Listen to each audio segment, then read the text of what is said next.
رسول اللہ صلی اللہ علیہ وآلہ وسلم نے یہ بات بھی سمجھائی تھی کہ جب انسان کسی بیماری پہ صبر کر لیتا ہے، کچھ لوگ پریشان ہو جاتے ہیں، مدت سے بیمار ہوں، 18 سال تک سیدنا ایوب بیمار رہے۔ آج اللہ سے دعا ہے کہ اللہ بغیر بیمار کیے بھی تو درجے دے سکتا ہے نا، اس نے کسی سے مشورہ تو نہیں کرنا۔ اللہ کسی کو محتاج نہ کرے، لیکن حکم یہ ہے اگر آپ بیمار ہو گئے صرف 3 کام کیجئے، اپنی عبادت میں کمی نہ کریں۔ آپ کھڑے ہو کے، بیٹھ کے، لیٹ کے، اشارے کے ساتھ بھی نماز پڑھیں گے، اجر پورا ہی ملے گا۔ دوسری بات، اس بیماری پہ اللہ ذوالجلال کے بارے میں سوء ظن کا شکار نہ ہو کہ یہ میرے ساتھ کیا ہو گیا، یہ اللہ کا فیصلہ ہے۔ تیسری بات، آنے جانے والوں کے سامنے شکوہ شکایت نہ کرو۔ شکوہ شکایت صرف اللہ کے سامنے۔ ملے گا کیا؟ 4 انعام ملیں گے۔ پہلا انعام، جب پہلا قدم زمین پہ رکھے گا، ما علیہ خطیئہ، اس کے سر کے بالوں سے لے کے پاؤں کے ناخن تک کوئی گناہ نہیں بچے گا، سب معاف کر دے گا۔ دوسرا انعام، کہ یوم ولدت امہ، اللہ ذوالجلال کے پیغمبر نے فرمایا ہو اس طرح جائے گا جس طرح ماں نے اسے آج ہی جنا ہے، نئی زندگی کا آغاز کرے۔ دوسری روایت کے الفاظ بھی ہیں ثم یستأنف العمل، اچھا بھی پچھلی زندگی ختم، وہ پاک صاف ہوگی، آج سے پہلا دن ہے تیرا، شروع کرو کیا کرنا ہے۔ اور تیسرا اور چوتھا انعام، ابدلہ اللہ لحما خیرا من لحمی ودما خیرا من دمی، بیماری سے انسان کا خون بھی جاتا ہے، اللہ کا وعدہ ہے پہلے سے اچھا خون عطا فرمائیں۔ انسان کمزور بھی ہوتا ہے، پہلے سے اچھا گوشت پوست اللہ تعالیٰ عطا فرماتے ہیں، لیکن کام 3 کرنے پڑیں گے۔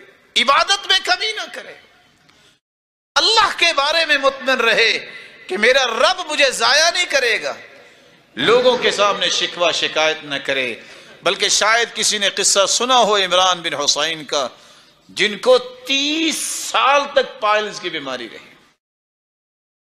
کتنے سال؟ 30 ایئرز۔ اللہ تعالیٰ ہر ایک کو محفوظ فرمائے، اور جو بیمار بھی ہیں اللہ انہیں صحت یاب کر دے۔ یہ وہ صحابی ہیں جن کی وجہ سے اسلام کے اندر ایک آسانی اللہ نے پیدا کر دی، فیصلہ تھا اللہ کا۔ ان کو اللہ کے رسول نے فرمایا تصلی قائما، کھڑے ہو کے نماز پڑھو، نہیں کھڑے ہو سکتے فإن لم تستطع فقاعدا، بیٹھ کے نماز پڑھو، فإن لم تستطع فعلى جنب، بیٹھ کے نہیں پڑھ سکتے تو کروٹ کے بل ہو کے پڑھ لو، اشارے سے پڑھ لو۔ 30 سال تک یہ بیمار رہے، لا شکا ولا بکا ولا تذمر، نہ کسی کے سامنے ایک مرتبہ روئے ہیں، نہ کسی کے سامنے شکایت کی ہے، اور نہ ہی منہ ہی بنایا ہے۔ یہ واحد صحابی ہیں جو تہجد کے وقت اٹھ کے جب وضو سے فارغ ہوتے تو فرشتہ اللہ ذوالجلال کی طرف سے آتا اور اس سے آ کے مصافحہ کیا کرتا تھا۔ انعام دیکھیے، لیکن ہمارا کیا ہے رویہ؟ ہمیں اگر کچھ 10 سال پہلے بھی بیماری لگی ہو تو ہمیں یاد رہتی ہے میں بیمار ہوا تھا، اب تو اللہ نے صحت دے دی، میں بیمار ہوں۔ اگر آپ کسی اپنے رشتہ دار کو، محبت کرنے والے کو بتائیں گے وہ غم میں چلا جائے گا۔ اگر آپ کسی دشمن کے سامنے یہ بات تذکرہ کریں گے وہ خوشیاں منائے گا، اور اگر آپ کسی ایسے انسان کو بتاتے ہیں جس کو آپ سے نہ محبت نہ دشمنی، وہ پرواہ ہی نہیں کرے گا، تو بتانے کا فائدہ؟ اجر سے محروم ہو گئے۔ جو انعام رکھے ہیں ان سے کہیں محروم نہ ہو جائے اور فائدہ بھی کو نہیں ہوگا۔ ایک شخص جو ہے روتا پھرتا تھا، قاضی شرح نے اسے بلایا، جسٹس تھے، کہتے تم بصرہ میں بھی روتے نظر آئے ہو کہ میں تو لٹ گیا، بڑا بیمار ہوں، کیا کروں؟ بصرے والوں نے شفا دے دی تجھے؟ کہتا نہیں۔ اچھا تم کوفے میں بھی لوگوں کو کہتے پھرتے تھے میں بیمار ہوں، شفا دے دی کوفے والوں نے؟ اتنا تم رب کے سامنے روتے تو شفا بھی مل جاتی۔ پھر کہا انظر الی عین ہذی، اور میری اس آنکھ کی طرف دیکھو، میں ناظرت بها منذ 20 سنہ، 20 سال ہو گئے مجھے میری آنکھ سے نظر نہیں آتا، میری بیوی کو بھی پتہ نہیں ہے کہ مجھے تکلیف ہے کہ نہیں ہے۔ جن کا ایمان اللہ کے ساتھ ہوتا ہے ان کا رخ بھی اللہ کی طرف ہوتا ہے۔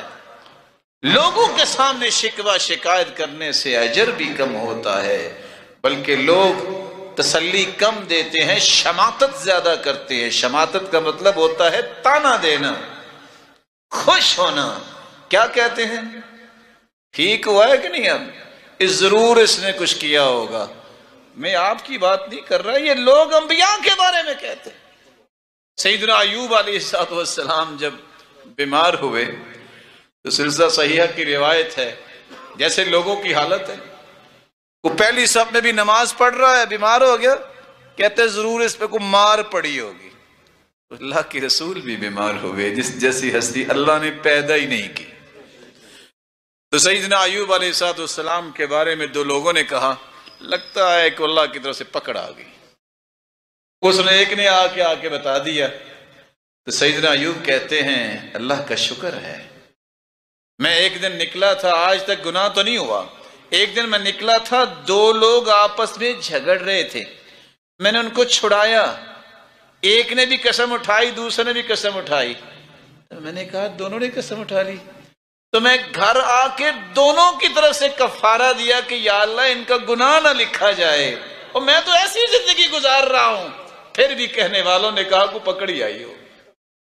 یہ مزاج ہمیشہ منافقوں کر رہا ہے، یہ مزاج ہمیشہ دین سے دور رہنے والوں کر رہا ہے کہ وہ اپنی ہر بات کو تو کہتے ہیں کہ اللہ کا انعام ہے، خواہ وہ ساری زندگی نماز نہ بھی پڑھے، لیکن جب کسی نیک شخص پر کوئی مصیبت آتی ہے تو اس کو کہیں گے کوئی مصیبت آئی ہے، اس کی کوئی وجہ گناہ ہی ہوگا۔